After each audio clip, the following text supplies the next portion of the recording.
was asked recently how I build multi-sample instruments in Kontakt, and also how to set up round-robin sample groups. And I'll timestamp that in the description if you just want to jump to the round-robin section.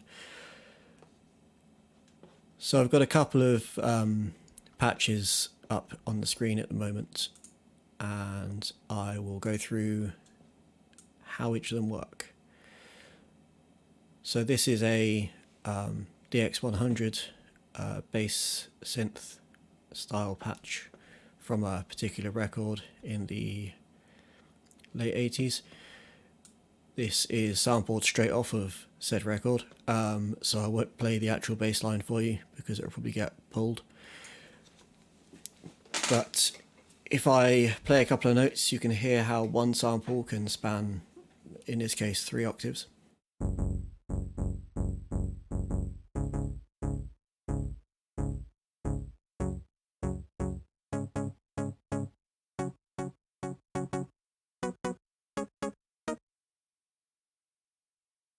So aside from the actual sound being quite old school, you can definitely hear the lo-fi nature of just pulling one sample across a bunch of keys.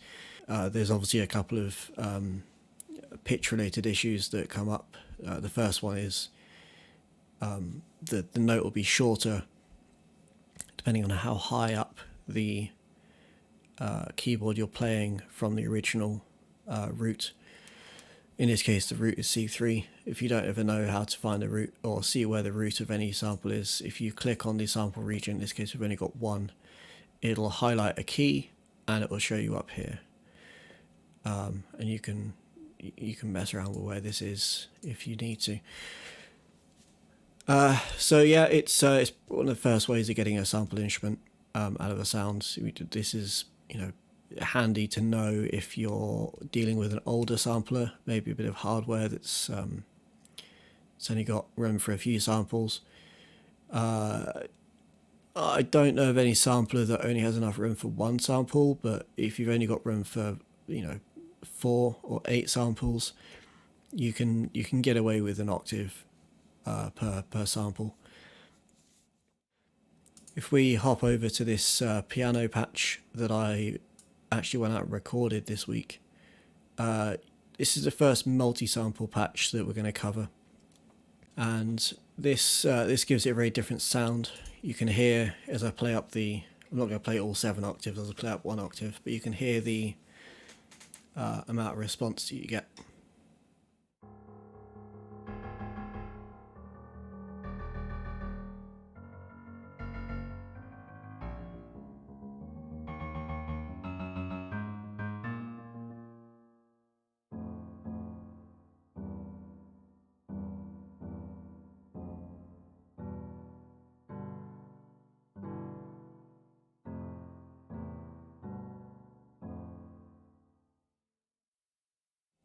So with multi-sampling and what we refer to as velocity switching, which is programming in velocity ranges and having them play back 2 different samples. So it's a little bit more in depth to set up a multi-sample patch. You obviously have to record more samples. The way this works is the notes are played back on the note that you sampled it from. There's no transposition in this format. It's like 1-to-1. So the C3 sample is the C3 sample you're hearing. The notes don't lose length based on how high or low they are on the keyboard, because there is only 1 note per key.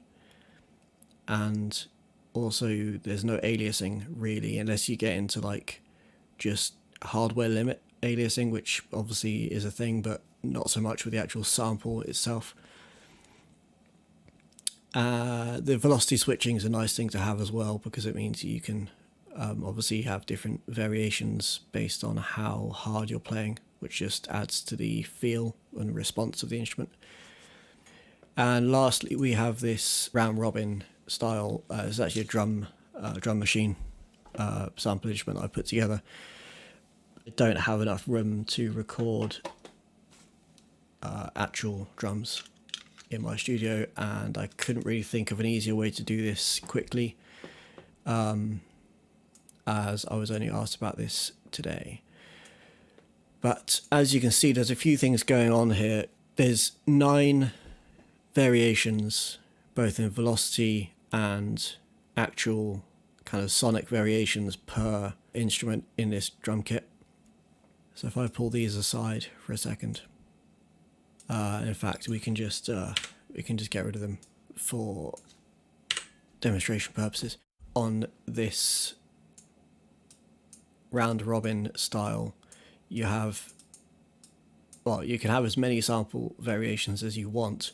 I chose 9 altogether because it just I had enough samples in the sample pack to do that, but you could do as many as you wanted. I think the Spitfire Audio orchestra pack has I think it's 100 samples for one note, and it has 10 octaves, so you can go as far as you want with this. But you've got all your samples loaded into your Kontakt map, and you want to, initially they'll all come out like this, and you'll have them all spread across, I don't know, 9 keys in my case. So you want to bring them down.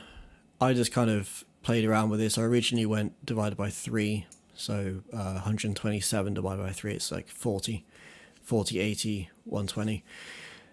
I found that I was not getting enough of the lower velocities when I did that, just from my playing, so I increased the lower velocity up to 50, which gave me enough variation between the medium and low. That's just a preference thing, and you can play with that as you're building it. But once you've decided your velocity ranges, you want to make sure that you've got your group set up, which is create empty group, rename it to whatever you need to rename it, and you want to make as many groups as you have variations. So that's not as many groups as you've got samples, that's on one note. If you've got 2 variations, but you've got 3 velocity ranges, you need 6 groups. In my case, I've got 3 velocity ranges with 3 variations, so I needed 9 groups. I'm just going to get rid of this one for a second. So once you've got your group set up, you click on, if this isn't showing, you click on Group Start Options. This might be like this. Click on it. Group Start Round Robin,